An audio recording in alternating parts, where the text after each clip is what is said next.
America और Iran के बीच एक बार फिर से तनाव अपने चरम पर पहुंचता दिखाई दे रहा है। इस बार चर्चा का केंद्र है अमेरिकी राष्ट्रपति डोनाल्ड ट्रंप, जिन्होंने एक बेहद सख्त बयान देकर पूरी दुनिया का ध्यान अपनी ओर खींच लिया है। मीडिया से बातचीत के दौरान ट्रंप ने कहा है कि अगर ईरान उनकी हत्या करने में सफल हो जाता है तो उन्होंने पहले से ही अमेरिकी अधिकारियों को निर्देश दे रखे हैं कि ईरान पर ऐसा सैन्य हमला किया जाए जैसा दुनिया में पहले कहीं नहीं देखा गया हो। ट्रंप का कहना है कि वो लंबे समय से ईरान के निशाने पर है और उनकी सुरक्षा को लेकर लगातार खतरे की आशंका बनी हुई है।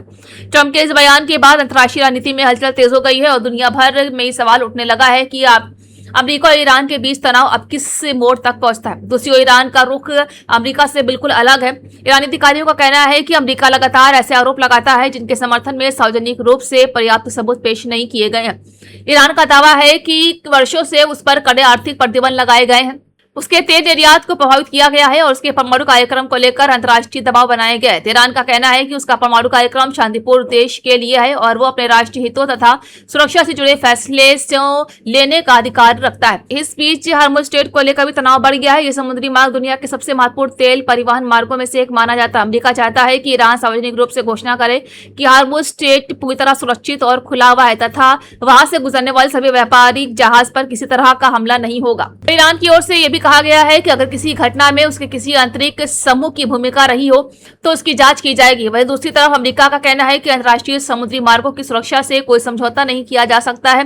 व्हाइट हाउस ने हालिया घटनाओं को संघर्ष विराम की भावना के खिलाफ बताया है और कहा है कि भविष्य में ऐसी घटनाएं दोबारा नहीं होनी चाहिए। हालांकि तनाव के बीच दोनों देशों के बीच बातचीत जारी रखने की संभावना भी बनी हुई है। यही वजह है कि दुनिया की नजर प्रस्तावित वार्ता पर टिकी हुई है।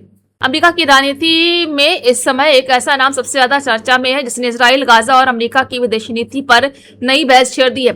ये माना गया है कि जोरान ममदानी न्यूयॉर्क की राजनीति में उभरते इस नेता ने चुनाव से पहले ही इजराइल के प्रधानमंत्री बेंजामिन नेतन्याहू को लेकर बेहद कड़ा रुख अपनाया था।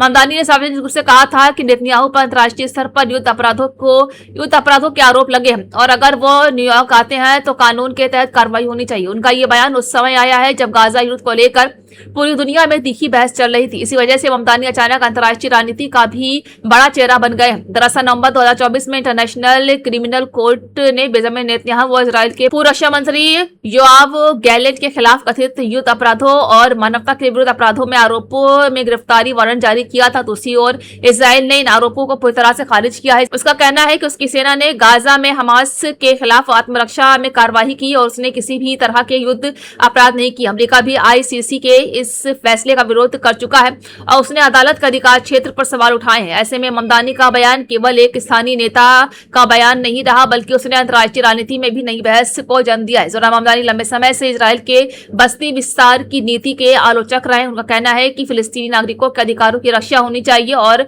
गाजा में मानवीय संकट को गंभीरता से लिया जाना चाहिए।